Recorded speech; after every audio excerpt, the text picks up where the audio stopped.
What is going on, everyone? Welcome back to my channel. If you're new here or you've just stumbled along, my name's Josh. I'm one host of the Lockout Podcast, and I run a channel focused around AFL SuperCoach and AFL Fantasy. And today we're here with a video to check out the results of round one, have a chat through the team, and think about what our next steps are. Let's jump on in. So here we are. We have my AFL dashboard. We've got the score from this week just gone 2-1-1-2, which is not great. We're ranked in the top 30% of people, and round one rank of 50,367. Not the best week, but we've got something to work with, and I think there's definitely stuff here. So am I loving where we're at? No, but we jump on in. I think the thing to remember here is that, like, this is round one. It's a long season. We've got buys coming up. I think people will have thrown everything to try and get the week right. Like, if we check out round one team, the winner, I don't know if you can see that there, but we've got, I can't even scroll. Let me move the camera over. You've got Dacos, Stewart, Sheasel, Yo, Massimo, and Caulfield, with Zach Reid on the bench there. Goulden, Sarong, Green, captain, Rao, Cripps, Fyfe, Sanders, Jacob Weir, your standard rookies on the bench, Gawn and Grundy, and then you've got Jezza, Hogan, Callum Brown, Harley Reid, Zane Dersma, and Aaron Cadman. So not the, I guess, most standard setup for weeks. And I think you'll find that probably there's a lot of that going on. So let's jump on in and have a look at my team. So if you haven't seen the video where I did my team reveal, this would be all new to you. But right now, I'm just moving my camera over. Right now, we're sitting there with Dacos, who I went with the VC on, Sheasel, Hayden Young, Lockie Whitfield, Zach Williams, and I brought on Ethan Phillips to captain so that I could get Dacos's VC, as I missed out on Naismith early in the round, which I regret having. We emergency Reid, and unfortunately it was hard to watch as a Bomber man, but looks like it's a hamstring strain. They're coming out the same minor, so who knows how long that's going to be. But I think Brad Scott was on one of the footy programs saying that they're going to be extra careful just with him. So missed out on having that Howes 64, which could have made the week a lot better. We then went into a Bont, a Butters, a Jack Steele, a Nick Martin, who was just, that's hard to see, an Ollie Wines, McKercher, Sanders, and Roberts, with a Huswaite, who I forgot to get rid of, Wilson, and Jai Clark in the midfield. Then we had the Gawn Grundy, or the combo, the old set and forget, running there.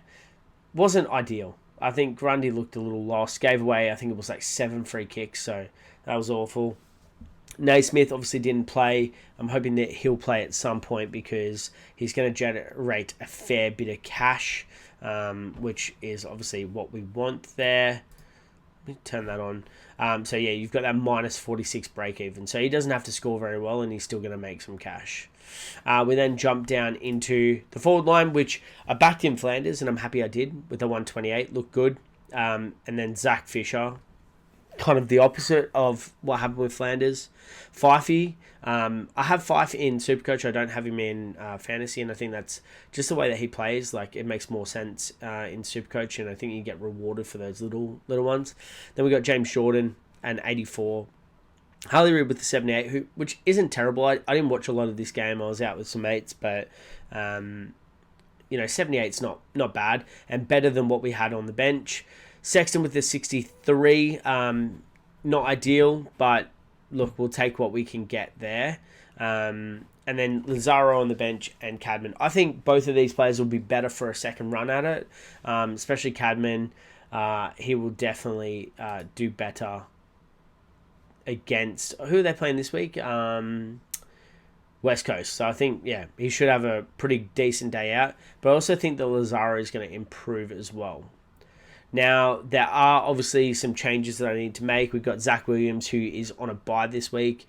So he's probably going to be sitting somewhere on my pine there. Probably early thoughts is to sub in a Howes. And then I am thinking that I will trade out Phillips and maybe bring in a... Who will we get? Maybe a Hoare, I think would be the person to go with. Marty Hoare there. And we could do that. So that's quite nice. But we're just going to wait and see on that one. Kind of trying to work my way through exactly what I want to do here. And just, try and get a little bit more sense of who have I missed that I really need. And go through that. So who stands out to me? Obviously, Phillips is someone that will go. He's not someone that I anticipate keeping. And the fact I've got 82k sitting in the bank is very nice. And that makes that a lot more worthwhile. So I think that's possible. I liked what I saw from Lockie Whitfield, and I think that'll continue here. The corrections for me, I'm inclined to give Wines another week. So I think Wines will probably get another week. I would want to bring in Jack Carroll, I think, as an option. But he is on the bye, so I don't know if that's something I want to do this week. Historically, or last season, I tried to avoid trading on my buys as much as possible. Sorry, not on the buys. Avoid trading early in the season as much as possible because we only had 35 trades. We now have 40, so I think there's a little bit more of a luxury. And if we go down a little bit, we can see that most traded out is Zach Fisher, Zach Reed, Nick Martin, Zach Williams, and Jai Clark, who all sit in my side as we speak. And the most brought in was Massimo D'Ambrosio. So that hurt to see him leave Essendon and do well there, but glad he did. Jack Billings, who I definitely had my eye on early in the season, and I think he might be someone that I look to correct to. Tom Berry is another one. That scoring is just insane, and the minus 75, he's just going to make bulk cash. But am I better off waiting until he has another game after his bye? I don't know, because if we do, then we're paying after the price rise, whereas I can get him now. I think someone that I absolutely will be bringing in is Marty Hoare. In fact, I think that trade of Phillips, we might even just make that happen now. No, I had it all done up. Hoare, Marty, get on in there. We'll just complete that trade. I think that is kind of where we'd sit. Let me just get the captain off of him. And we kind of sit like this. I don't love it, but I think Williams comes in. I am going to hold Nick Martin. I don't want to throw the baby out with the bathwater. If we look at the games, I wonder how I can do that. If we go...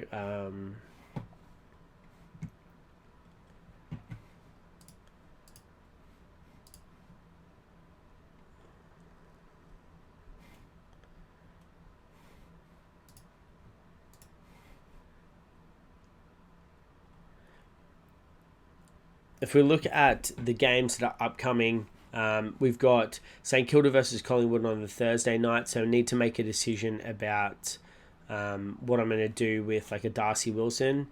At the moment, I don't really have a way to loop my midfield, which I kind of would like to do. Also, can we just take a moment to talk about Sanders? My God, how... Bevo just destroys our teams year in, year out. It's actually infuriating. He was on a good run. He had a few clangers, which is why he's on 43, but I think overall, had so much more potential to keep going in the scoring, which is just disappointing. Yeah, 43. It's just crazy, really. At least we've got the benefit of having a lot of people own him, so... that's quite good. that's kind of where the team's at. Early thoughts on trades are obviously Marty Hall, get him out. I am also looking to bring in Billings, Jack Billings there, just with, I guess, the value. The other person that I am looking at, I wonder if I can go in here. Players, if we change filter, no, SuperCoach Plus, break even. If we have a look at the break even, like a Berry, as I said, Jack Carroll, I think could be good at a -70. We've got Sexton, we've got Roberts, we've got Cadman. Don't want Jesse Hogan. Jared Lyons, I think, is interesting, but with Neil coming back, I just don't think it's a go. Charlie Dean. Ollie Dempsey is the other one that I was thinking about. He could be a really good look to bring in the forward line, and I think he probably has better job security than what a Berry does. So that could be interesting. You got D'Ambrosio there, so he absolutely could come out and put in a good shift. Seth Campbell, I think it's too late on that one now. Caleb Wynn's a no. We're no. Jeremy Sharp. I didn't have Jeremy Sharp in my team. And in fact, he might be someone that comes in for like the Huswaite type, because it looks like he's going to get more game time. Although that wasn't a mirror late out that helped with that scoring. So, I don't know. We could look there. Harry Mackay, it's probably a no for me. We've got Wilson. Hoare we've brought in. Heeney is like the interesting one, obviously. It just means that I think if we go back to my team here and I go to round 6, I think they are by. No, round 5 by. So we'd be losing Jordan, Roberts, Grundy, and Heeney, and I just think that's too many. So I'm kind of not interested in doing that. Fisher's going to be a bit of a watch. I think we'll give him one more week in here. But he might be the guy that comes out for a Billings for me. So there is a lot to go on. We're just going to undo the changes. Confirm the reversal. Take the captain off of him. Just get rid of it. So I think, yeah, up on the chopping block is probably Huswaite. As I said, hold Reed. I'll probably get rid of Phillips, and that can either be... It probably will be a Hoare, to be honest. Or if I can get him up to someone extra, there might be a play for that. I'm going to leave Wines and Martin, as I said. Leave the 3 rookies on the bench there. And just hope that that's kind of where we're at. As I said, don't want to burn too many trades, but I kind of might be forced into it because I want to go supreme value. So that's kind of where we're at from a team standpoint. Let me know your thoughts below. What do you think I should be changing? What am I looking at? What am I not seeing? Am I being a bit stubborn in not trading out a Wines or a Martin? Because I think I said in my team reveal that Wines I had a lot of confidence in because Hinkley said that he's going to be the man in the middle. And I think if we actually... Let me just do this. Yes, here we go. If we have a look at Port... I don't know if you can see that. Let me zoom in. You look at Port here, you can see that Wines was 4th in line when he was meant to be the man in the middle, if you will. So sitting at 46%, that really does need to be higher. I want him up around that 60%, 70%. But that probably means that a Horn Francis has to drop down. A Rosie or a Butters have to lose some as well in order for him to get there. And I don't know that that's going to happen. So Wines could definitely be on the chopping block as well. And we could look at that. But that's kind of where we're at. Just a quick update on where the team's at, early thoughts. I will have a video going out this week that will update you around the trades. And I'll probably look to lock that in like 2 days' time, I'd say. We are filming the podcast or recording the podcast tomorrow night. If you haven't watched it or listened to it, head on over to where you get your podcasts on Apple Podcast or Spotify, and you can look up the Lockout Podcast. I'll also have a link in the bio and the link in the description of the video so that you can get a link to there. But that's kind of where we're thinking. I've got 82.9k in the bank. We've got to get rid of Phillips. We need to decide whether we're getting rid of a Martin and a Fisher, or if we're going to let them roll the dice for another week. But early thoughts are that there'll probably be one trade at minimum, and probably pushing to get maybe a Billings into the team as well. But then again, that does bring in two more Melbourne players, which I don't know. I don't love. But it is what it is. This has not made a lot of sense. It's late, but thank you for listening. Thank you for being here. And as always, we'll see you in the next one. Peace out.